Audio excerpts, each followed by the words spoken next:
Assalamualaikum warahmatullahi wabarakatuh. Perkenalkan nama saya Sarah Muktafika. Di sini saya akan menjelaskan mengenai hasil dari ujian akhir semester dengan mata kuliah Geologi Lingkungan. Di mana outline saya tersebut ada pendahuluan, lalu kemudian ada tinjauan pustaka, lalu ada metodologi, dan kemudian yang terakhir ada hasil dan pembahasan. Untuk pendahuluan, lokasi pengamatan berada di wilayah pemetaan geologi lapangan saya, yaitu berada di Kabupaten Tegal dengan wilayah 6 kali 6 km persegi dan mencakup beberapa kecamatan, yaitu ada Kecamatan Jatinegara, Kecamatan Tangkah, dan Kecamatan Kedung Banteng. Lalu kemudian tinjauan pustakanya ada fisiografi regional, di mana daerah pemetaan saya itu termasuk ke dalam zona pegunungan Serai Utara. Zona pegunungan Serai Utara ini memiliki satu jalur pegunungan yang berarah timur barat dan geometrinya itu melengkung membuka ke arah selatan, dan kedua ujungnya ditempati oleh Gunung Api Quarter. Nah, zona ini merupakan zona perpanjangan dengan zona Bogor. Nah, kemudian ada stratigrafi regional. Nah, berdasarkan peta geologi lembar Purwokerto dan Tegal, menurut juri dan kawan-kawan pada tahun 1996, memiliki beberapa formasi, diantaranya terdapat adanya formasi rambatan, formasi halang, kemudian batuan gunung api selamat tak terurai, lava gunung api selamat, endapan lahar gunung api selamat, dan ada aluvium. Untuk kerangka tektoniknya sendiri, itu pada Oligosen akhir, Jawa itu diduga mengalami adanya segmentasi tektonik busur vulkanik yang kemudian dimulai pada Eosen tengah. Lalu pada ke arah utara, formasi rambatan itu sudah mengalami, sudah diendapkan sejak Miosen awal hingga Miosen tengah. Kemudian pada Miosen akhir ditandai adanya perkembangan busur vulkanik ganda, dan kemudian diikuti oleh aktivitas gunung api pada Pulau Jawa yang pada akhir Miosen. Nah, namun terjadi adanya perubahan tektonik regional pada kala Holosen dan ditandai dengan berhentinya aktivitas vulkanisme. Untuk struktur geologinya pada daerah pemetaan saya itu sendiri ditemukan adanya beberapa kekar dan sesar menurut literatur setempat, di mana salah satunya itu ada terdapat sesar mendatar kanan gondang, sesar naik gunung 3, sesar turun belik, dan sesar lainnya. Untuk ini merupakan metodologi yang digunakan pada analisis ujian akhir ini, di mana metodologi yang dilakukan itu menggunakan geologi tata lingkungan. Geologi tata lingkungan itu sendiri merupakan aplikasi informasi geologi untuk menyelesaikan konflik yang minimalkan kerugian dengan memaksimalkan daya dukung alam dan modifikasi lingkungan, atau juga bisa disebut dengan sistem penghubung antar cabang geologi dan juga serta geologi yang penting untuk mitigasi dan rekayasa yang maksimal. Hal yang pertama dilakukan itu adalah pengumpulan data, baik data dasar, data sumber daya, dan kemudian ada data bencana alam. Data dasar itu sendiri terdiri dari topografi, citra landsat atau foto udara, kemiringan lereng, geologi, dan struktur geologi. Untuk sumber daya alam bisa seperti hidrogeologi dan hidrologi. Untuk data bencana alam itu seperti ada rawan bencana gunung api, kegempaan, kerentanan gerakan tanah. Kemudian juga dilakukan adanya pengumpulan data tambahan, ini itu sebagai faktor pendukung dan juga faktor pembatas untuk kualitas dan kuantitas lingkungan fisik daerah setempat.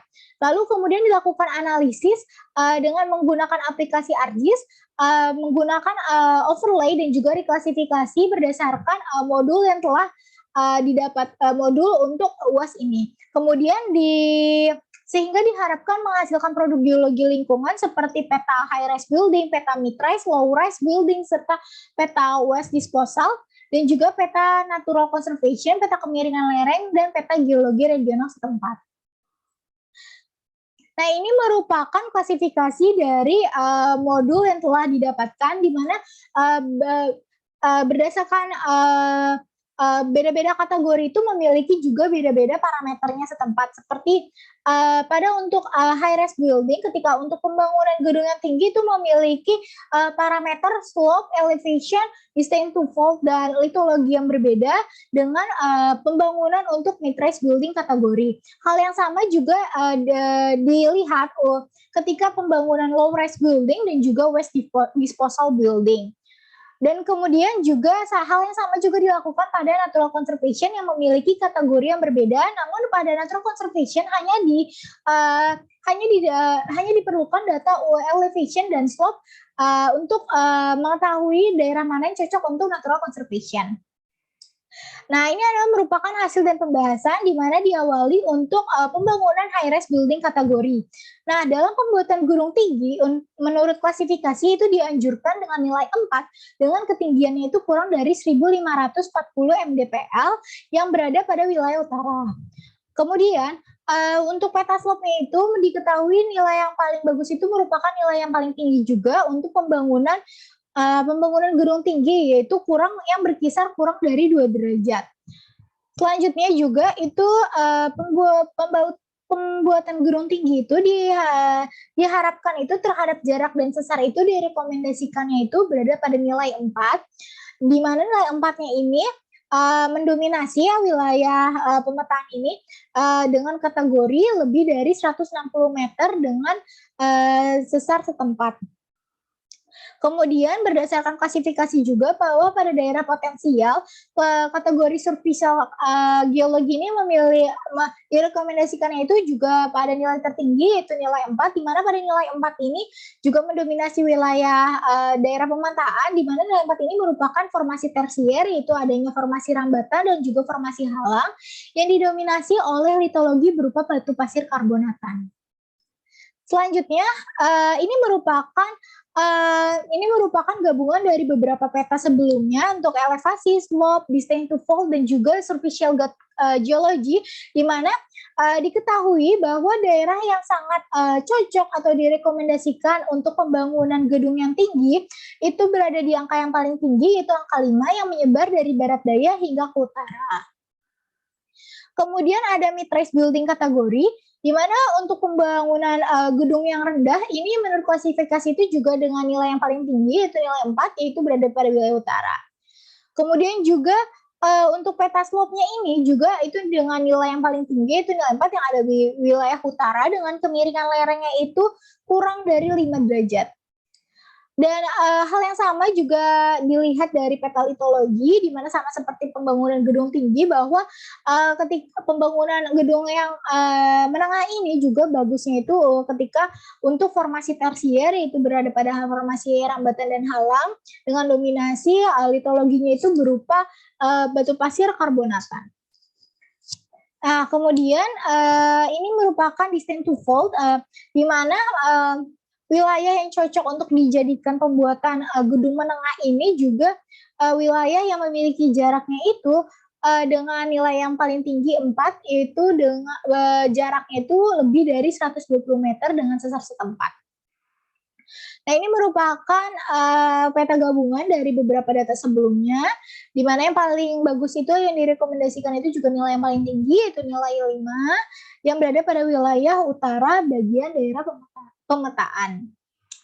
Nah, ini untuk low-rise building kategori, di mana pada low-rise building kategori itu juga dianjurkan memiliki elevasinya itu dengan nilai paling tinggi, itu nilai 4, dan nilai 4 ini memiliki ketinggiannya itu kurang dari 1.580 mdpl. Untuk elevasinya itu sendiri juga rekomendasikan untuk elevasi yang paling tinggi. Hal ini memiliki kemiringan lereng yang berkisar kurang dari 5 derajat. Untuk litologinya atau superficial kategori ini juga sama, di mana superficial kategori antara pembangunan gedung tinggi, menengah, dan juga rendah itu hal yang sama, yaitu bagusnya itu untuk wilayah formasi dengan tersier, yaitu berupa rambatan dan halang dengan dominasi litologi berupa batu pasir karbonatan. Ini juga merupakan jarak antara sesar, di mana jarak antara sesar ini yang bagus juga nilai yang paling tinggi 4, dengan jaraknya itu kurang berupa lebih dari 120 meter dari sesar setempat. Nah, ini merupakan peta gabungan dari beberapa parameter sebelumnya yang saya sampaikan. Ini juga yang paling bagus itu adalah nilai yang paling tinggi, itu nilai 5, di mana dapat terlihat itu pada menyebar wilayah utara, wilayah utara setempat. Gitu. Nah, ini untuk pembangunan tempat pembuangan. Nah, untuk tempat pembuangannya itu sendiri klasifikasi itu dianjurkan dengan nilai 4 juga yang paling tinggi. Dengan nilainya itu ketinggiannya itu untuk 1.600 hingga 1.640 mdpl. Selanjutnya untuk nilai slope-nya yang paling tinggi itu juga berkisar nilai yang tinggi atau nilai 4 karena dia harus berkisar dari kurang dari 2 derajat. Nah, kemudian untuk superficial kategorinya ini yang paling bagus dijadikan sebagai tempat pembuangannya itu untuk nilai 2, di mana nilai 2 ini berkisar quarter dengan litologinya ini berupa batuan beku. Nah, untuk waste disposalnya ini memiliki nilai yang paling bagus adalah nilai 4 dengan berupa jarak antar sesarnya itu 160 meter. Nah, ini merupakan gabungan atau sustainability potensial untuk dari tempat pembuangan, di mana nilainya itu yang paling bagus adalah nilai 5. Namun nilai 5 ini hanya pada beberapa wilayah yang dapat terlihat seperti bagian sini, dan juga bagian sini, seperti itu. Nah, sedangkan ini adalah yang terakhir itu adalah untuk natural conservation kategori. Di mana untuk pembuatan konservasi alam ini yang paling bagus itu direkomendasikannya itu berada di tempat tinggi dengan ketinggiannya itu sekitar 1.700 atau 1.800 mdpl, itu nilai yang 2 ini. Itu. Dan juga slope-nya ini juga direkomendasikannya ini diharuskan slope dengan kemiringan yang curang, yaitu dengan nilai angka 4, yaitu dengan kemiringan 20 derajat, memiliki kemiringan 20 derajat. Nah, ini adalah peta gabungan dari slope dan juga elevasi yang sebelumnya sudah saya sampaikan, di mana pada wilayah sinilah atau nilai 5 lah sinilah yang memiliki daerah yang paling cocok untuk dijadikan konservasi alam. Nah, ini merupakan peta kemiringan lereng berdasarkan data DEM untuk wilayah covering saya, di mana yang paling rendah itu pada wilayah utara, sedangkan yang paling tinggi dia itu memanjang dari barat hingga ke timur yang berada pada wilayah selatan. Ini untuk peta geologi regional pada wilayah pemetaan saya, di mana dapat terlihat bahwa yang tadi saya sampaikan bahwa ini adalah wilayah tersier. Tersiernya itu terdapat ada informasi rambatan dan juga formasi halam, yang kemudian ada wilayah quarter yang berupa litologinya itu batuan beku yang berasal dari batuan gunung api Slamet. Kemudian ada sesar yang memanjang di wilayah utara namun tidak memanjang hingga ke selatan. Oke. Berikut adalah daftar pustaka atau referensi yang saya gunakan. Oke. Sekian, terima kasih. Mohon maaf jika dalam penyampaian masih banyak kesalahan. Wassalamualaikum warahmatullahi wabarakatuh.